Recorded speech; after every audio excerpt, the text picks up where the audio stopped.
കേരള നദ്വത്തുൽ മുജാഹിദീൻ, അത് KNMന്റെ ആളുകൾ ഔദ്യോഗികമായി പ്രസിദ്ധീകരിച്ചതാണെന്ന് മനസ്സിലാകുന്നത്. അതിൻ്റെ അടിയിൽ അങ്ങനെ കാണുന്നുണ്ട്. അതിൽ പറയുന്നത് എന്താണ്? ഇന്ന് മുഹറം 1, അതായത് 26/5/25 26/5/25 മുഹറം 1 എന്ന് പ്രഖ്യാപിക്കണമെങ്കിൽ കേരള ഹിലാൽ കമ്മിറ്റിയുടെ നിലപാടനുസരിച്ച് അതിൻ്റെ തൊട്ട് മുമ്പേ ദിവസം 25/6/25 മാസം കാണണം. അന്ന് മാസം കാണാൻ സാധ്യതയുണ്ട്. കേരളത്തിൽ 8 മിനിറ്റ് 9 മിനിറ്റൊക്കെ പല സ്ഥലങ്ങളിലും മാസം ചക്രവാളത്തിൽ ഉണ്ടാകാനുള്ള സാധ്യത ഉള്ളതുകൊണ്ട് കാണുകയാണെങ്കിൽ മാത്രമേ യഥാർത്ഥത്തിൽ കേരള ഹിലാൽ കമ്മിറ്റിക്ക് മുഹറം 1 26 പ്രഖ്യാപിക്കാൻ പാടുള്ളൂ. എന്നാൽ ഇങ്ങനെ മാസം നോക്കണമെന്നോ കണ്ടാൽ അറിയിക്കണമെന്നോ ഒരു വിവരം കേരള ഹിലാൽ കമ്മിറ്റിയുടേതായി എവിടെയും പ്രത്യക്ഷപ്പെട്ടിട്ടില്ല. അങ്ങനെ അതിൻ്റെ അടിസ്ഥാനത്തിലാണ് ഞങ്ങൾ 26 മുഹറം 1 പ്രഖ്യാപിച്ചത് എന്നും ആരും പറഞ്ഞിട്ടില്ല. എന്തടിസ്ഥാനത്തിലാണ് നിങ്ങൾ 26 മുഹറം 1 പ്രഖ്യാപിച്ചത്? ഇത് കേവലം കണക്കിന്റെ അടിസ്ഥാനത്തിൽ മാത്രമല്ലേ? അതൊരു ശരിയായ കീഴ്വഴക്കമാണോ? ഈ വിഷയത്തിൽ നിങ്ങൾ കണക്കിനെ മാത്രമല്ല കലണ്ടറിനെ മാത്രം ആശ്രയിച്ചു. സുല്ലം സലാം അറബിക് കോളേജിന്റെ കലണ്ടറിനെ മാത്രം ആശ്രയിച്ചുകൊണ്ടാണ് നിങ്ങൾ മുഹറം മാസം 1 തീരുമാനിച്ചിട്ടുള്ളത്. അങ്ങനെ തീരുമാനിച്ചതുകൊണ്ട് ചില പ്രശ്നങ്ങളുണ്ട്, ചില ബുദ്ധിമുട്ടുകൾ ഇവിടെ വന്നിട്ടുണ്ട്, ചില സംശയങ്ങൾ നമുക്ക് ഇവിടെ ഉണ്ട്. നിങ്ങൾക്ക് യഥാർത്ഥത്തിൽ ദുൽഹജ്ജ് മാസം എത്ര കിട്ടിയിട്ടുണ്ട്? ഈ പറഞ്ഞ കണക്കനുസരിച്ച് 26/6/25 നിങ്ങൾ മുഹറം 1 പ്രഖ്യാപിക്കണം എങ്കിൽ ആ ദിവസം ആകുമ്പോഴേക്കും നിങ്ങൾക്ക് ചുരുങ്ങിയത് 29 കിട്ടണ്ടേ? ദുൽഹജ്ജ് 29 കിട്ടണ്ടേ? നിങ്ങൾ പെരുന്നാൾ കഴിച്ചതിനനുസരിച്ച് അത് കിട്ടുമോ? എന്നാ നിങ്ങൾ പെരുന്നാൾ ആഘോഷിച്ചത്? നിങ്ങളെ സംബന്ധിച്ചിടത്തോളം ദുൽഹജ്ജ് 10 എന്നായിരുന്നു. ദുൽഹജ്ജ് 10 എന്ന് പറയുന്നത് നിങ്ങളെ സംബന്ധിച്ചിടത്തോളം അത് ശനിയാഴ്ചയായിരുന്നില്ലേ? അതായത്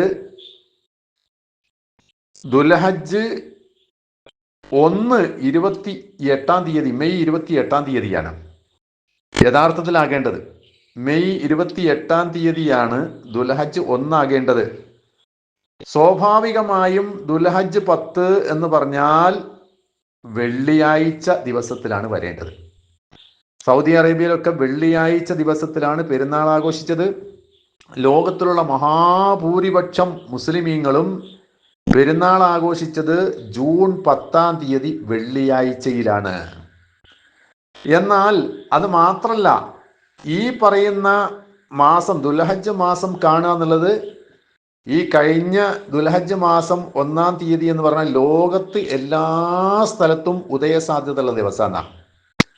ലോകത്ത് എല്ലാ സ്ഥലത്തും ഉദയസാധ്യതയുള്ള അപൂർവ ദിവസങ്ങളിൽ ഒന്നായിട്ടാണ് ഗോളശാസ്ത്രജ്ഞന്മാർ പറയുന്നത്. എന്നിട്ട് ആ ദിവസത്തിൽ കണ്ടില്ല. കേരളത്തിൽ നിങ്ങൾ കണ്ടില്ല. 10-30 മിനിറ്റ് സമയമുണ്ടായിട്ടും നിങ്ങൾ കണ്ടില്ല, കാണാൻ നിങ്ങൾ ശ്രമിച്ചില്ല. എന്നിട്ട് നിങ്ങൾ ആ ദിവസത്തെ പിറ്റേ ദിവസത്തിലേക്ക് മാറ്റി. അങ്ങനെ ജൂൺ 11 നിങ്ങൾ പെരുന്നാൾ ആഘോഷിച്ചത്. ജൂൺ 11 പെരുന്നാൾ ആഘോഷിച്ചു കഴിഞ്ഞാൽ അവിടെ നിന്ന് ഈ പറയുന്ന 25/6/25 എത്ര ദിവസം വരും? 28 ദിവസമല്ലേ വരും.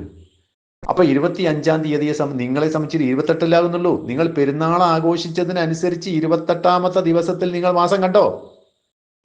28 ദിവസത്തിൽ ആരെങ്കിലും മാസം കാണുമോ? കണ്ടാൽ സ്വീകരിക്കാൻ പറ്റുമോ? വാവ് ദിവസാവില്ലേ അത്? അപ്പൊ നിങ്ങൾ ഈ യാതൊരു തത്വദീക്ഷയും ഇല്ലാതെയാണ് ഈ ഒരു നിലപാടെടുത്തിട്ടുള്ളത്. നിങ്ങൾ ഇവിടെ കാഴ്ചയും അംഗീകരിക്കുന്നില്ല.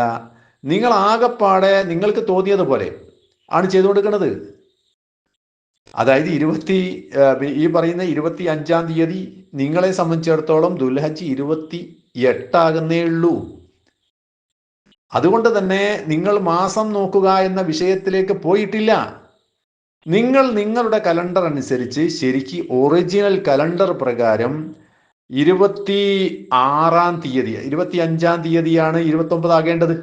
ദുൽഹജ്ജ് 29 ആകേണ്ടത് 25 ആ തീയതി മാത്രം കണക്കാക്കിയിട്ട് നിങ്ങൾ നിങ്ങളുടെ കലണ്ടറിന്റെ അടിസ്ഥാനത്തിൽ മാത്രം മാസം ഉറപ്പിച്ചു, മുഹറം 1 പ്രഖ്യാപിച്ചു. അപ്പൊ ഇതൊക്കെ എന്ത് നിലപാടാണ്? ഇതൊക്കെ എന്തേ ആളുകൾ ചോദ്യം ചെയ്യാത്തത്? ദീനുൽ ഇസ്ലാമിനെ കൊണ്ട് ഇങ്ങനെ കളിക്കാൻ പറ്റുമോ? ദിവസം ഇങ്ങനെ മാറ്റാൻ പറ്റുമോ? ഇതൊക്കെ ഗൗരവപ്പെട്ട കാര്യങ്ങളല്ലേ? അപ്പൊ സംഘടനാപരമായ കാര്യങ്ങൾ നിങ്ങളെ സംബന്ധിച്ചിടത്തോളം ഇതിലൊന്നും ഇസ്ലാമികമായ ഒരു മര്യാദയും പാലിക്കുക എന്നുള്ളത് നിങ്ങൾക്ക് വിഷയമേ അല്ല. നിങ്ങൾ നിങ്ങളുടെ സംഘടനാപരമായ കാര്യങ്ങൾ അനുസരിച്ച് പോകുന്നു. യഥാർത്ഥത്തിൽ ആകേണ്ട ദിവസത്തിലായിരുന്നു ഈ പെരുന്നാൾ ആഘോഷിച്ചിരുന്നെങ്കിൽ പ്രശ്നമുണ്ടോ? 10-ാം തീയതി ആയിരുന്നു വെള്ളിയാഴ്ച ലോകത്തുള്ള മുസ്ലിമീങ്ങളൊക്കെ പെരുന്നാൾ ആഘോഷിച്ച ആ സമയത്ത് തന്നെ നിങ്ങൾ പെരുന്നാൾ ആഘോഷിച്ചിരുന്നുവെങ്കിൽ ഈ പ്രശ്നങ്ങളൊക്കെ ഉണ്ടോ? ഒരു പ്രശ്നവുമില്ല.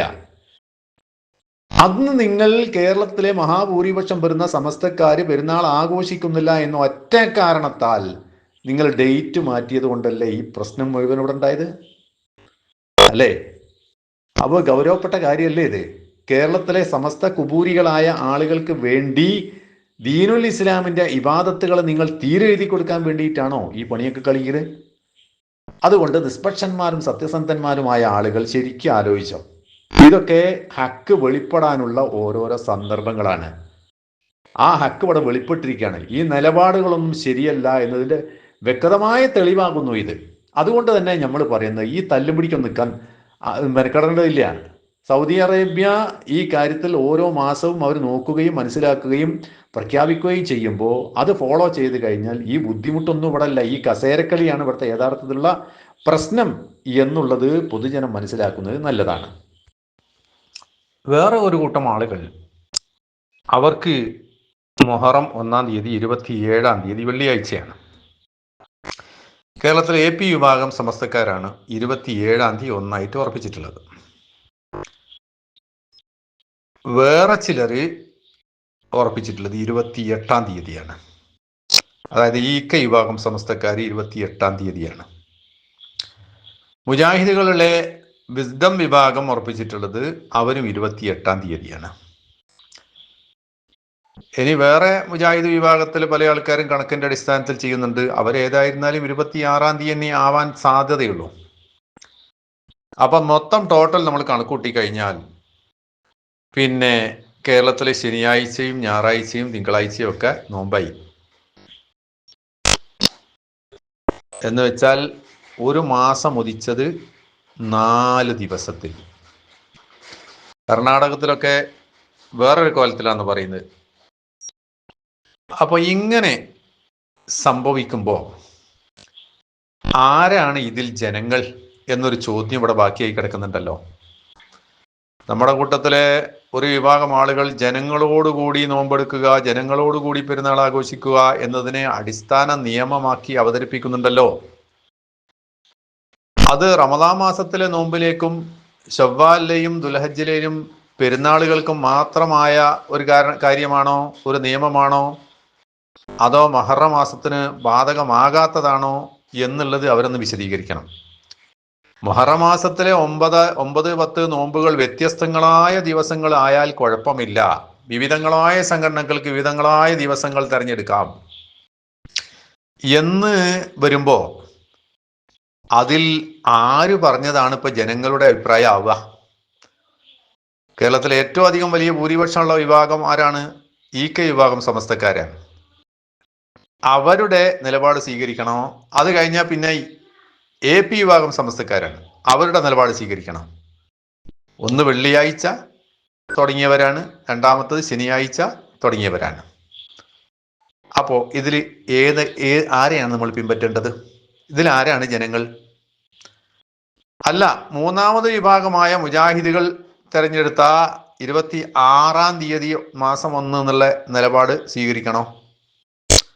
അല്ല, വിസ്ഡക്കാരായ ആളുകൾ തിരഞ്ഞെടുത്തിട്ടുള്ള 28 എന്ന സമസ്തക്കാരന്റെ കൂട്ടത്തിലുള്ള മാസപ്പിറവിയെയും പിന്നെ ഈ പിന്നെ മുഹറം മാസത്തിലെ 9-10 നോമ്പിനെയും അങ്ങനെ തിരഞ്ഞെടുക്കണം. ഇതിലാരാണ് ജനങ്ങൾ? ഇതിലാരാണ് ഇപ്പൊ നമ്മൾ സൂമൂലി റൊയ്യ പറയുന്ന അസൗമ യൗമ യസൂമുന്നാസ് വൽ ഫിത്റു യൗമ യഫ്തിറുന്നാസ് എന്ന് പറയുമ്പോൾ ജനങ്ങൾ പെരുന്നാൾ ആഘോഷിക്കുമ്പോൾ ജനങ്ങൾ നോമ്പ് നോൽക്കുമ്പോൾ നോമ്പ് നോൽക്കുക എന്ന് പറയുന്നത് ഇതിൽ ആരെയാണ് ഇപ്പം നമ്മൾ ജനങ്ങളായി കാണേണ്ടത്? യാസിർ ബിൻ ഹംസ പറഞ്ഞ പ്രകാരം വലിയ കാളി പറഞ്ഞത് സ്വീകരിക്കണതാ. ഇതിലിപ്പോ വലിയ കാളി ആരാന്ന് നമുക്ക് മനസ്സിലാവുന്നില്ല. സമസ്തയുടെ നേതാവായ ജഫ്രി മുത്തുക്കോയ തങ്ങളാണോ വലിയ കാളി, അതോ കാന്തപുരം അബൂബക്കർ മുസ്ലിയാരെയാണോ നമ്മൾ വലിയ കാളിയാക്കേണ്ടത്?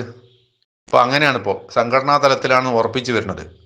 അപ്പൊ ഇതിലാരെയാണ് ഇപ്പൊ നമ്മൾ ജനങ്ങളായി അംഗീകരിക്കേണ്ടത്? അത് ഒന്ന് വിശദീകരിക്കപ്പെട്ട തിരക്കുകളില്ല. അപ്പോ കേരളത്തിലെ ജനങ്ങൾ 4 ദിവസം അല്ലെങ്കിൽ 3 ദിവസം ഛിദ്രമായി കിടക്കുമ്പോൾ ഏത് ദിവസത്തിൽ നോമ്പെടുത്താലാണ് ജനങ്ങളോടൊപ്പമുള്ള നോമ്പാവുക എന്നുള്ളതിനൊരു കൃത്യത കിട്ടിയ തിരക്കേടില്ല.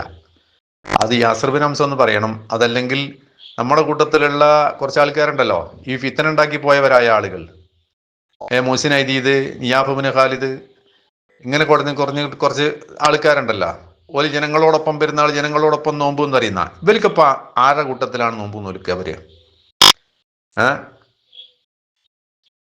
സമസ്തക്കാരെ വിട്ട് മുജാഹിദീങ്ങളുടെ കൂട്ടത്തിൽ ആരെയപ്പം ഇവർ സ്വീകരിക്കുക? ഒന്നുകിൽ കേനമനെ സ്വീകരിക്കണം, അല്ലെങ്കിൽ വിസ്തത്തിനെ സ്വീകരിക്കണം. ഇതിലാരൊക്കെ സ്വീകരിക്കാൻ പറ്റുക? കേന്നമാരനെ സംബന്ധിച്ചിടത്തോളം അവർ 25-ന് മാസം കണ്ടു എന്ന് പറഞ്ഞാൽ ദുൽഹജ്ജ് ഓൽക്ക് 28 ആവും. ഒരു കണക്കിന്റെ അടിസ്ഥാനത്തിലാണ് തെരഞ്ഞെടുത്ത്. ആ അഭിപ്രായം ജനങ്ങളുടെ അഭിപ്രായമാകുമോ? മിസ്ഡേക്കാരനെ സംബന്ധിച്ചിടത്തോളം ഇതൊന്നും ബാധകമല്ല, എല്ലാ മാസവും നോക്കണം കാണണം എന്ന് പറഞ്ഞിട്ട് സൗദി അറേബ്യയിൽ മാസം കണ്ടിട്ട് പിന്നെയും 2 ദിവസം കഴിഞ്ഞിട്ടാണ് ഇവൻ ഇവിടെ മാസം കണ്ടത്. അവന് 30 പൂർത്തിയാക്കണം എന്നാണ് അവന്റെ കാഴ്ചപ്പാട്. ഇത് സ്വീകരിക്കണം. ഇതിലിപ്പോൾ ആരാ ജനങ്ങള്? ഇതിൽ ജനങ്ങളായിട്ട് ഈ 4 കൂട്ടരിൽ ആരെയാണ് ജനങ്ങളായിട്ട് നമ്മൾ കാണേണ്ടത് എന്നുള്ളതിനൊരു ഉത്തരം ആരാ തരിക? കിട്ടിയ തിരക്കേടില്ല. ഏതായിരുന്നാലും നമ്മളെ കാര്യം ഇവിടെ ഭദ്രായി. നമ്മൾ ഇതുവരെ പറഞ്ഞു വെച്ച കാര്യം 1 മാസം ഉദിക്കാൻ ഒറ്റ പ്രാവശ്യം ഉദിക്കൂ. അത് ലോകത്ത് എല്ലാവർക്കും ഒരുപോലെയുള്ള ഒരു ഉദിപ്പാണ്. അത് കേരളത്തിൽ 4 ദിവസം ഉദിക്കാന്ന് പറഞ്ഞാൽ പൊട്ടത്തരമാണ്, വിവരക്കേടാണ്, യുക്തിശൂന്യമാണ്, പ്രമാണവിരുദ്ധമാണ്. അപ്പൊ പിന്നെ ലോകത്തിലെ മഹാഭൂരിപക്ഷം ജനങ്ങൾ ഒരൊറ്റ കാഴ്ചയുടെ അടിസ്ഥാനത്തിൽ നോമ്പും പെരുന്നാളും ആക്കുമ്പോൾ അവരുടെ കൂടെ നമ്മൾ നോമ്പെടുക്കുകയാണ് എങ്കിൽ അതല്ലേ ജനങ്ങളോടുകൂടിയുള്ള നോമ്പ് എന്ന് പറഞ്ഞ്? അപ്പൊ നമ്മൾ ഹക്കിലാണ്. ഈ വിഷയത്തിൽ 100% പ്രമാണത്തിലാണ്, ഹക്കിലുമാണ് എന്ന കാര്യം ഇവിടെ സുനിശ്ചിതമായി വന്നു കഴിഞ്ഞിരിക്കുകയാണ്. ഇതൊക്കെ ഒരു തിരിച്ചറിവിനുള്ള ഒരു സന്ദർഭമാണ്. ആ തിരിച്ചറിവ് ആർക്കെങ്കിലും കിട്ടിക്കഴിഞ്ഞാൽ അവൻ രക്ഷപ്പെട്ടു. ബാറക്കല്ലാഹു ഫീക്കും അജ്മഈൻ. അസ്സലാമു അലൈക്കും വറഹ്മത്തുള്ളാഹി.